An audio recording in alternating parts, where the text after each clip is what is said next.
क्या आपको भी लगता है कि आपकी फाइनेंशियल लाइफ बिल्कुल अनऑर्गेनाइज्ड है?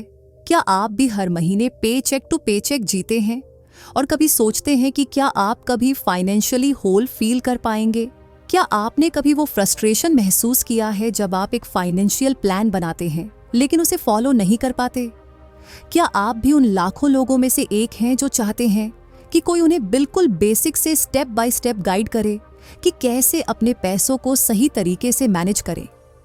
आज मैं आपको एक ऐसी किताब के बारे में बताऊंगी जो आपकी फाइनेंशियल लाइफ को कंप्लीटली ट्रांसफॉर्म कर सकती है। टिफनी अलीचे की गेट गुड विद मनी एक ऐसी किताब है जो आपको सिर्फ अमीर बनना नहीं सिखाती बल्कि कुछ ज्यादा वैल्यूएबल सिखाती है। फाइनेंशियली होल यानी वित्तीय रूप से पूर्ण होना। टिफनी अलीचे, जिन्हें द बजट निस्टा के नाम से भी जाना जाता है, खुद एक फाइनेंशियल एजुकेटर हैं जिन्होंने अपनी फाइनेंशियल जर्नी बहुत नीचे से शुरू की थी। क्या आप जानते हैं कि वो एक वक्त में इतनी फाइनेंशियल मेस में थीं कि उनका क्रेडिट स्कोर 547 था और उन्हें अपने पेरेंट्स बेसमेंट में शिफ्ट होना पड़ा था, लेकिन उन्होंने अपनी फाइनेंशियल लाइफ को टर्न अराउंड किया और अब वो लाखों लोगों को फाइनेंशियली होल बनने में मदद करती है। इस किताब की सबसे यूनिक बात यह है कि यह फाइनेंशियल सक्सेस को सिर्फ रिच होने से ज्यादा व्यापक रूप में देखती है। टिफनी का कहना है कि असली सक्सेस फाइनेंशियल होलनेस है, जहां आपके पास न सिर्फ पैसा होता है बल्कि सिक्योरिटी, स्टेबिलिटी और फ्यूचर के लिए प्रोटेक्शन भी होती है। क्या आप जानते हैं कि टिफनी ने एक 10 चरण प्रक्रिया डेवलप किया है जिसे वो फाइनेंशियल होलनेस मेथड कहती हैं? ये मेथड आपको सिखाएगा बजटिंग की आर्ट, जहां आप अपनी इनकम से ज्यादा खर्च करना बंद करेंगे और अपने खर्चों को ट्रैक करना शुरू करेंगे। सेविंग स्ट्रैटेजीज, जहां आप अपने लिए एक सॉलिड इमरजेंसी फंड बनाएंगे और अलग अलग गोल्स के लिए सेविंग भी करेंगे। डेट मैनेजमेंट, जहां आप अपने डेट से मुक्ति पाने का एक प्रैक्टिकल प्लान बनाएंगे। क्रेडिट स्कोर इंप्रूवमेंट, जहां आप अपने क्रेडिट हिस्ट्री को रिपेयर करना और बिल्ड करना सीखेंगे। इन्वेस्टिंग फंडामेंटल्स, जहां आप अपने पैसे को लॉन्ग टर्म ग्रोथ के लिए इन्वेस्ट करना सीखेंगे। इंश्योरेंस, जहां आप अपने और अपने परिवार के फ्यूचर को प्रोटेक्ट करना सीखेंगे। एस्टेट प्लानिंग, जहां आप अपनी कमाई हुई वेल्थ को प्रोटेक्ट करना और पास ऑन करना सीखेंगे। क्या आपने कभी सोचा है कि पैसे से जुड़े हमारे बिहेवियर अक्सर हमारी चाइल्डहुड और फैमिली से इन्फ्लुएंस होते हैं? टिफनी अलीचे आपको सिखाएंगी कि कैसे अपने मनी स्क्रिप्ट को पहचानें, यानी वो अनकॉन्शियस बिलीव्स जो आपके फाइनेंशियल डिसीजन को प्रभावित करते हैं। वो आपको अपने माइंडसेट को चेंज करने की स्ट्रैटेजीज देंगी ताकि आप मनी मैनेजमेंट को एक बोझ की जगह एक स्किल और अपॉर्चुनिटी के रूप में देखें। क्या आप भी उन 76% अमेरिकियों में से हैं जो पेचेक टू पेचेक जीते हैं? क्या आप भी सिर्फ एक अनएक्सपेक्टेड बिल या मेडिकल इमरजेंसी दूर हैं फाइनेंशियल क्राइसिस से?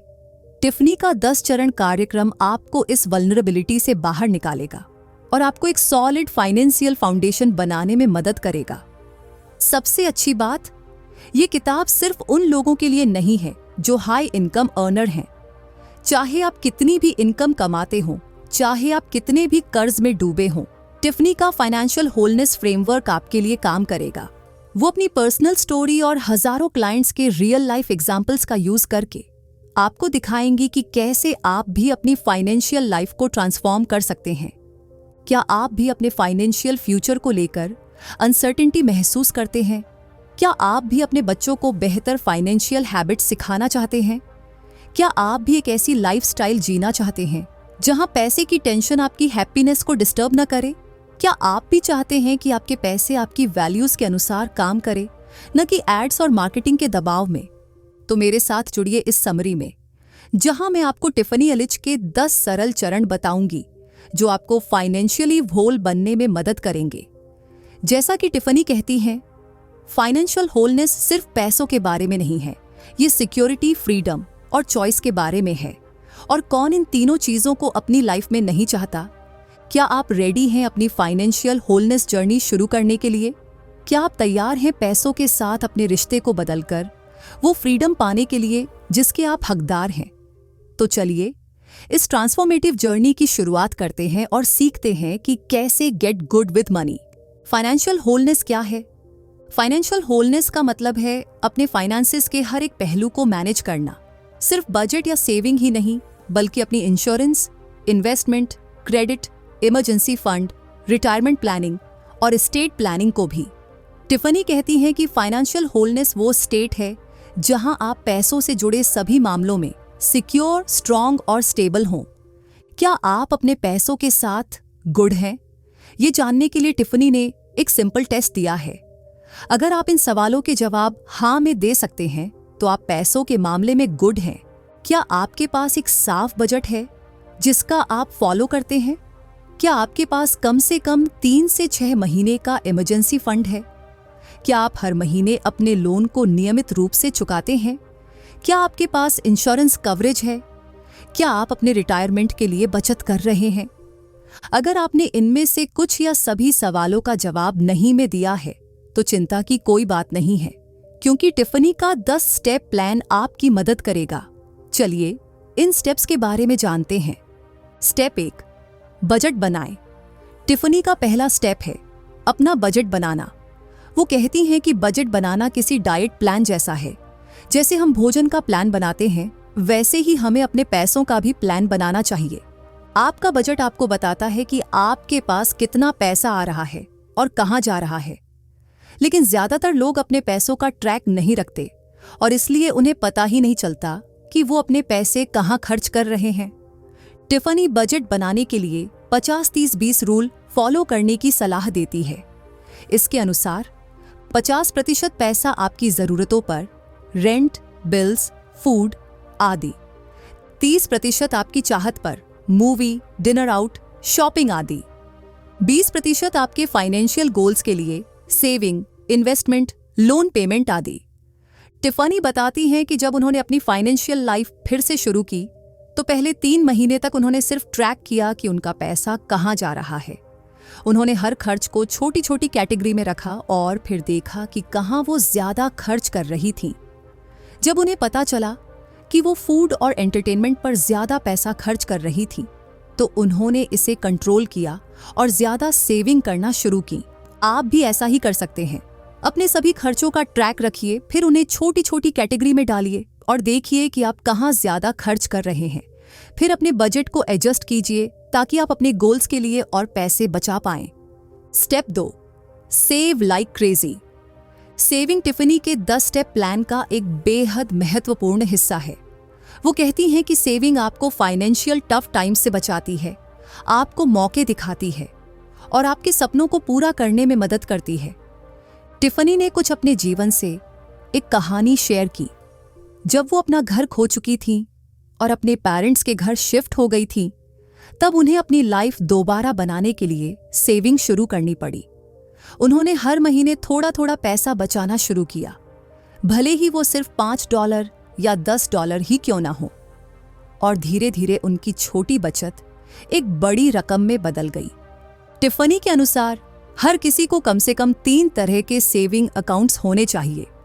इमरजेंसी फंड, ये आपके 3 से 6 महीने के खर्चों को कवर करने के लिए काफी होना चाहिए, ताकि अगर आप अपनी जॉब खो दें या कोई मेडिकल इमरजेंसी हो तो आप इससे अपने खर्चों को कवर कर सकें। सेविंग फॉर लाइफ हैपनिंग्स, ये वो सेविंग है जो आपको छोटी मोटी अनएक्सपेक्टेड चीजों के लिए चाहिए, जैसे कार रिपेयर, फोन टूटना या ऐसी ही अन्य चीजें। सेविंग फॉर फन, ये वो सेविंग है जो आप अपने शॉर्ट टर्म गोल्स के लिए करते हैं, जैसे वेकेशन, नई कार या किसी ब्रांडेड आइटम को खरीदना। टिफनी रिकमेंड करती हैं कि आप ऑटोमेटिक सेविंग सेटअप करें, यानी आपकी सैलरी में से अपने आप कुछ पैसा सेविंग अकाउंट में चला जाए। इससे आपको हर महीने सेव करने के लिए याद नहीं करना पड़ेगा और सेविंग आपकी आदत बन जाएगी। क्या आप जानते हैं कि जो लोग अपने पैसे ऑटोमेटिकली सेव करते हैं वो 4 गुना ज्यादा पैसे बचा पाते हैं उन लोगों की तुलना में जो मैन्युअली सेव करते हैं? ये है ऑटोमेशन की ताकत। स्टेप 3, अपने क्रेडिट को मैनेज करें। क्रेडिट स्कोर आपकी फाइनेंशियल लाइफ का एक बहुत महत्वपूर्ण पार्ट है। ये स्कोर आपके लोन अप्रूवल से लेकर आपके इंश्योरेंस रेट तक सब कुछ इम्पैक्ट करता है। टिफनी ने खुद देखा है कि कैसे एक खराब क्रेडिट स्कोर लाइफ को कितना मुश्किल बना सकता है। जब टिफनी का क्रेडिट स्कोर 547 पर गिर गया था, तब उन्हें अपार्टमेंट रेंट पर लेने में भी मुश्किल हो रही थी। उनके इंश्योरेंस रेट बढ़ गए थे और उन्हें हायर इंटरेस्ट रेट पर लोन मिल रहे थे। लेकिन उन्होंने धीरे धीरे अपने क्रेडिट स्कोर को 802 तक बढ़ा लिया। टिफनी बताती हैं कि आपका क्रेडिट स्कोर कैसे कैलकुलेट होता है।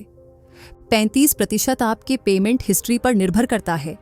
क्या आप टाइम पर अपने बिल्स पे करते हैं? 30% आपके क्रेडिट यूटिलाइजेशन पर, कितना क्रेडिट आप यूज कर रहे हैं उपलब्ध क्रेडिट लिमिट की तुलना में। 15% आपके क्रेडिट हिस्ट्री की लेंथ पर, कितने समय से आपके पास क्रेडिट है। 10% न्यू क्रेडिट पर, नए क्रेडिट कार्ड या लोन। 10% क्रेडिट मिक्स पर, अलग अलग टाइप के credit, car loan, credit card आदि। अपने क्रेडिट स्कोर को सुधारने के लिए टिफनी कुछ टिप्स देती हैं। हर महीने अपने बिल्स टाइम पर पे करें। अपने क्रेडिट कार्ड बैलेंस को कम रखें, आपके टोटल क्रेडिट लिमिट का 30% से कम। अपने पुराने क्रेडिट कार्ड्स को बंद न करें, लेकिन उनका इस्तेमाल भी न करें। न्यू क्रेडिट के लिए बार बार अप्लाई न करें। टिफनी की एक दोस्त थी जिसका क्रेडिट स्कोर बहुत खराब था। उसने इन स्टेप्स को फॉलो करना शुरू किया और 6 महीने में ही उसका स्कोर 100 पॉइंट्स बढ़ गया। ये छोटे छोटे चेंज बड़ा इम्पैक्ट ला सकते हैं। स्टेप 4, डेब्ट रिडक्शन और एलिमिनेशन प्लान। टिफनी कहती हैं कि डेट एक नेचुरल पार्ट ऑफ लाइफ हो सकता है, लेकिन बैड डेट आपको फाइनेंशियली स्ट्रगल करा सकता है। उनके अनुसार गुड डेट वो है जो आपको फाइनेंशियली आगे बढ़ने में मदद करे, जैसे एजुकेशन लोन या मॉर्गेज। बैड डेट वो है जो आपके फाइनेंशियल हेल्थ को नुकसान पहुंचाए, जैसे ऊंचे इंटरेस्ट रेट वाले क्रेडिट कार्ड डेट या पर्सनल लोन। टिफनी के पास उनके अपने डेट से निपटने के लिए एक स्ट्रैटेजी थी, जिसे वो डेट स्नोबॉल कहती हैं। ये उसी तरह काम करता है जैसे डेव रैमसी का डेट स्नोबॉल मेथड। आप अपने सबसे छोटे डेट से शुरू करते हैं, उसे पूरा चुकाते हैं, फिर उस पेमेंट को अगले सबसे छोटे डेट में ऐड करते हैं। इस तरह आप एक के बाद एक सभी डेट पे ऑफ कर देते हैं। टिफनी बताती हैं कि उनकी एक स्टूडेंट थी जिस पर $35,000 का क्रेडिट कार्ड डेट था। उसने डेट स्नोबॉल मेथड अपनाया और हर महीने थोड़ा थोड़ा अपने डेट चुकाया। 2 साल में उसने अपना पूरा क्रेडिट कार्ड डेट खत्म कर दिया। ये तो सिर्फ एक उदाहरण है कि एक क्लियर प्लान के साथ आप कितना बड़ा डेट भी मैनेज कर सकते हैं। टिफनी एक और टिप देती है, अपने डेट को कम इंटरेस्ट रेट पर कंसोलिडेट करना।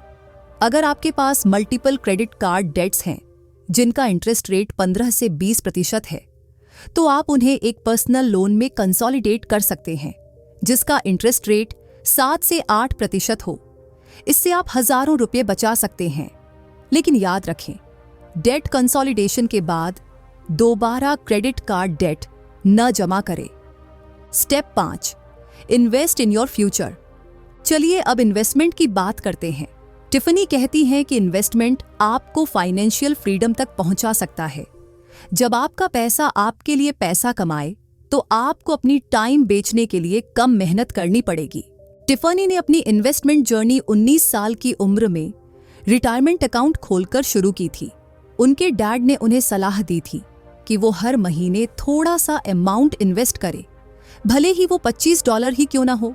उस समय वो नहीं जानती थी कि इतनी कम रकम भी कितनी पावरफुल हो सकती है। टिफनी कंपाउंडिंग की शक्ति के बारे में बताती है। जब आप इन्वेस्ट करते हैं तो न सिर्फ आपका मूल पैसा बढ़ता है, बल्कि उस पर मिलने वाला इंटरेस्ट भी इंटरेस्ट कमाने लगता है। इसे कंपाउंड इंटरेस्ट कहते हैं। मान लीजिए आप हर महीने $100 इन्वेस्ट करते हैं और आपको सालाना 7% का रिटर्न मिलता है। 30 साल में आपके पास लगभग $1,22,000 हो जाएंगे, जबकि आपने सिर्फ $33,000 ही इन्वेस्ट किए थे। ये है कंपाउंडिंग का जादू। टिफनी इन्वेस्टमेंट के लिए कुछ बेसिक स्ट्रेटजी बताती हैं। 401k या रिटायरमेंट प्लान। अगर आपकी जॉब में 401k प्लान ऑफर करता है तो इसका मैक्सिमम फायदा उठाएं, खासकर अगर आपका एम्प्लॉयर मैचिंग कंट्रीब्यूशन ऑफर करता है। ये फ्री मनी जैसा है। रॉथ आईआरए यह एक और रिटायरमेंट अकाउंट है जिसमें आप टैक्स फ्री ग्रोथ पा सकते हैं। हर साल आप इसमें $6,000 तक इन्वेस्ट कर सकते हैं। इंडेक्स फंड्स, ये लो कॉस्ट फंड्स हैं जो मार्केट के एक बड़े हिस्से को ट्रैक करते हैं। ये बिगिनर्स के लिए बहुत अच्छा ऑप्शन है क्योंकि रिस्क कम होता है और रिटर्न अच्छा मिलता है। रियल एस्टेट, अगर आपके पास ज्यादा पैसा है तो आप रियल एस्टेट में भी इन्वेस्ट कर सकते हैं। यह मार्केट फ्लक्चुएशन से कम प्रभावित होता है। टिफनी ने अपने कॉलेज के दोस्त का एग्जाम्पल दिया जिसने 22 साल की उम्र से इन्वेस्ट करना शुरू किया था। वो हर महीने अपनी सैलरी का 10% इन्वेस्ट करता था और 45 साल की उम्र में एक मिलियनेयर बन गया। दूसरी तरफ उनकी एक ऐसी फ्रेंड भी थी जिसने 45 साल की उम्र में इन्वेस्ट करना शुरू किया और 65 साल तक वो सिर्फ $3 लाख ही जमा कर पाई। शुरुआत जल्दी करने का फायदा ये है। स्टेप 6, इंश्योरेंस के जरिए खुद की रक्षा करें। टिफनी अगले स्टेप में इंश्योरेंस के बारे में बात करती है। वो कहती हैं कि इंश्योरेंस एक सेफ्टी नेट की तरह काम करता है। ये उन अनएक्सपेक्टेड इवेंट्स से आपकी रक्षा करता है जो आपके फाइनेंसेस को बर्बाद कर सकते हैं। क्या आपके पास हेल्थ इंश्योरेंस, होम या रेंटर्स इंश्योरेंस, ऑटो इंश्योरेंस और लाइफ इंश्योरेंस है? अगर नहीं तो आप एक बड़े रिस्क पर हैं। टिफनी एक अपने फ्रेंड के बारे में बताती हैं जिसके पास हेल्थ इंश्योरेंस नहीं था। जब उसे एक मामूली सर्जरी की जरूरत पड़ी तो उसका बिल $30,000 से ज्यादा आ गया। इस एक इवेंट ने उसकी सारी सेविंग खत्म कर दी और उसे डेट में डाल दिया। अगर उसके पास हेल्थ इंश्योरेंस होता तो वो सिर्फ 1,000 से 2,000 में ही मामला निपटा लेता। टिफनी सभी के लिए इन इंश्योरेंस प्लान्स को जरूरी मानती है।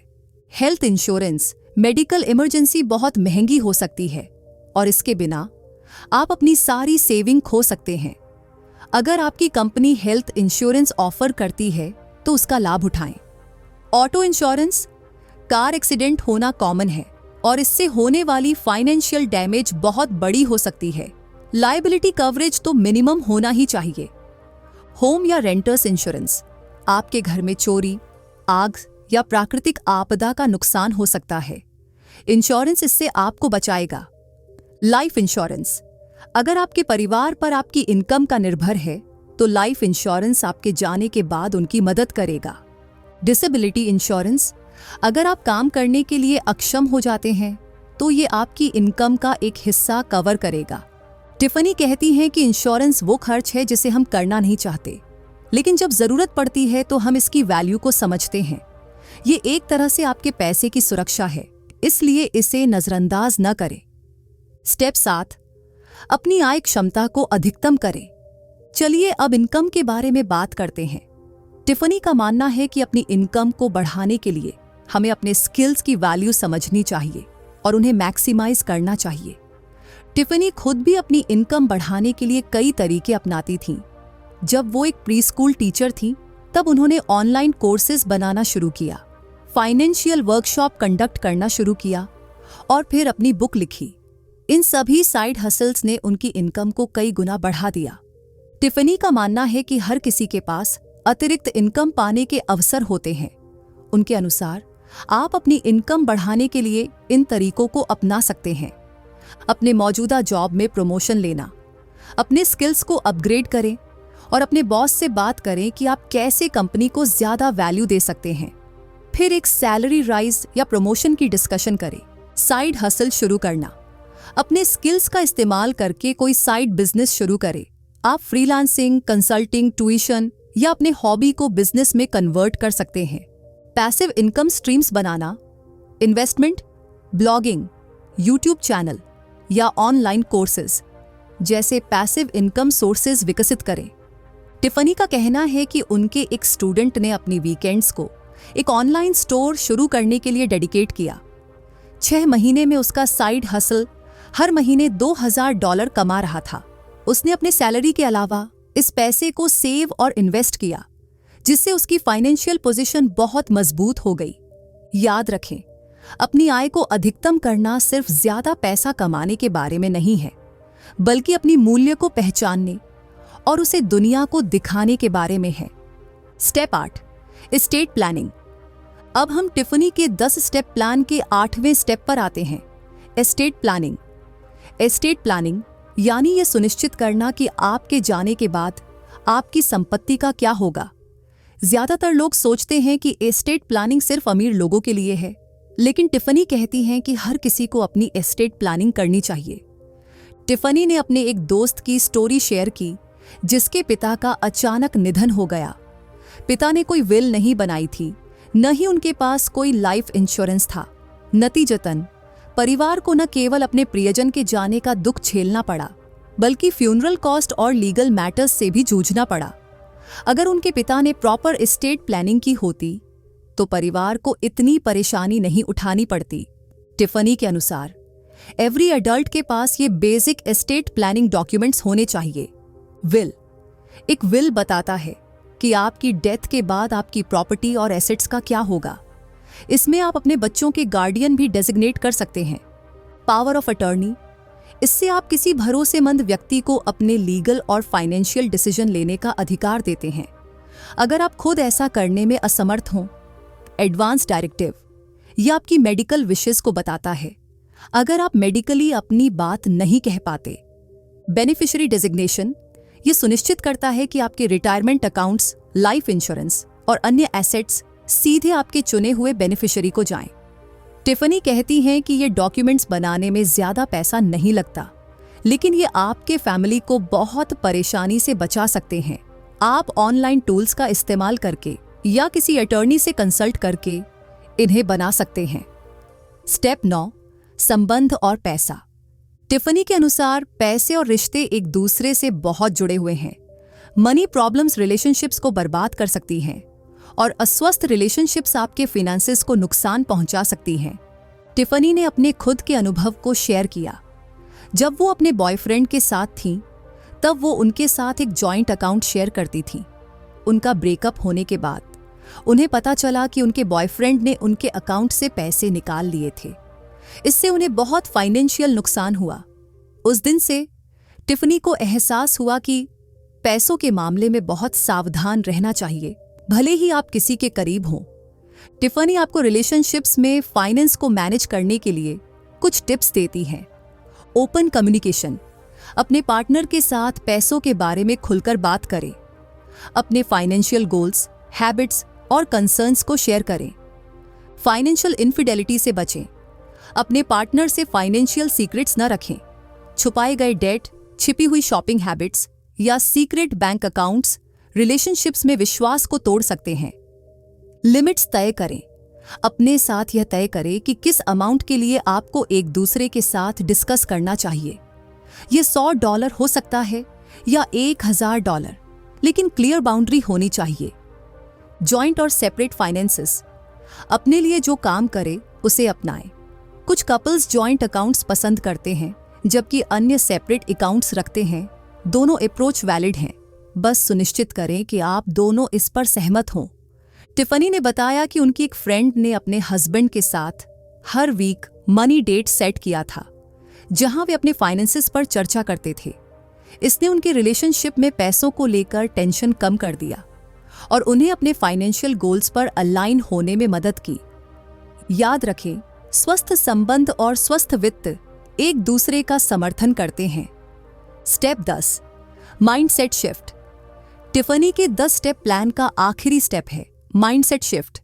वो कहती हैं कि पैसों के प्रति आपका माइंडसेट ही वो चीज है जो आपकी फाइनेंशियल सक्सेस को सबसे ज्यादा प्रभावित करेगी। हम सभी के मन में पैसों के बारे में कुछ बिलीव्स या मान्यताएं होती हैं। कुछ लोग सोचते हैं कि पैसा बुराई की जड़ है, या अमीर लोग लालची होते हैं, या मैं कभी भी फाइनेंशियली स्वतंत्र नहीं हो सकती। ये नेगेटिव बिलीव्स आपके फाइनेंशियल ग्रोथ को रोक सकती हैं। टिफनी ने अपनी खुद की स्टोरी शेयर की। जब वो अपना घर, अपनी जॉब और अपनी बचत खो चुकी थीं, तब उनका माइंडसेट बहुत नेगेटिव हो गया था। वो सोचने लगी थीं कि वो फाइनेंशियली फेल हो गई हैं और दोबारा कभी सक्सेस नहीं पा सकती। लेकिन फिर उन्होंने अपने माइंडसेट को चेंज करने का फैसला किया। उन्होंने अपनी फेलियर को एक सीख के रूप में देखना शुरू किया और अपने आप पर भरोसा करना शुरू किया कि वो दोबारा अपनी फाइनेंशियल लाइफ बिल्ड कर सकती हैं, और यही वो कर पाईं। टिफनी कहती हैं कि पॉजिटिव माइंडसेट डेवलप करने के लिए आप ये स्टेप्स फॉलो कर सकते हैं। अपने करंट बिलीव्स की पहचान करें। अपने आप से पूछें कि आप पैसों के बारे में क्या सोचते हैं। क्या ये विचार आपकी ग्रोथ को लिमिट कर रहे हैं? इन बिलीव्स को चैलेंज करें। अगर आप सोचते हैं कि मैं कभी अमीर नहीं बन सकती, तो खुद से पूछें कि क्या यह सच है? क्या ऐसे लोग हैं जो आपकी बैकग्राउंड से आकर सफल हुए हैं? नई पॉजिटिव बिलीव्स डेवलप करें। अपनी नेगेटिव बिलीव्स को पॉजिटिव वनों से रिप्लेस करें। जैसे, मैं स्मार्ट फाइनेंशियल डिसीजन लेने की क्षमता रखती हूं, या मैं अपने फाइनेंशियल फ्यूचर को कंट्रोल कर सकती हूं। ग्रैटिट्यूड प्रैक्टिस करें। अपने पास जो है उसके लिए आभारी रहें। ग्रैटिट्यूड एक अबंडेंस माइंडसेट डेवलप करने में मदद करता है। सेल्फ केयर का प्रायोरिटाइज करें। स्ट्रेस और एंजाइटी हमें अच्छे फाइनेंशियल डिसीजन लेने से रोक सकते हैं। अपने मेंटल हेल्थ का ख्याल रखें। टिफनी की एक स्टूडेंट थी जो हमेशा सोचती थी कि मैं मैथ में बहुत अच्छी नहीं हूं, इसलिए मैं अपने फाइनेंसेस को मैनेज नहीं कर सकती। लेकिन जब उसने इस माइंडसेट को चैलेंज किया और धीरे धीरे अपने फाइनेंसेस को मैनेज करना सीखा, तो उसका कॉन्फिडेंस बढ़ गया और वो एक स्किल्ड इन्वेस्टर बन गई। टिफनी कहती हैं कि माइंडसेट अकेले ही आपको अमीर नहीं बनाएगा, लेकिन एक पॉजिटिव माइंडसेट के बिना आप अपनी फुल फाइनेंशियल पोटेंशियल तक नहीं पहुंच पाएंगे। कंक्लूजन। तो दोस्तों, ये थे टिफनी अलिश के 10 स्टेप्स, जिन्हें फॉलो करके आप अपने पैसों के साथ गुड हो सकते हैं। फाइनेंशियल होलनेस का मतलब है अपने फाइनेंसेस के हर पहलू पर ध्यान देना, बजट से लेकर सेविंग, इन्वेस्टमेंट, क्रेडिट, इंश्योरेंस और एस्टेट प्लानिंग तक। याद रखें, फाइनेंशियल ट्रांसफॉर्मेशन एक रातों रात नहीं होता। टिफनी को अपने फाइनेंसेस को दोबारा बिल्ड करने में कई साल लगे, लेकिन उन्होंने छोटे छोटे स्टेप्स लिए और धीरे धीरे अपने गोल तक पहुंच गईं। आप भी अपनी फाइनेंशियल जर्नी शुरू कर सकते हैं। आज ही एक छोटा स्टेप उठाएं, चाहे वो अपना बजट बनाना हो, कुछ पैसे सेव करना हो, या अपने क्रेडिट स्कोर को चेक करना हो। याद रखें, हर बड़ी जर्नी एक छोटे कदम से ही शुरू होती है। मुझे उम्मीद है कि टिफनी की टिप्स आपको अपने फाइनेंशियल लाइफ को बेहतर बनाने में मदद करेंगी।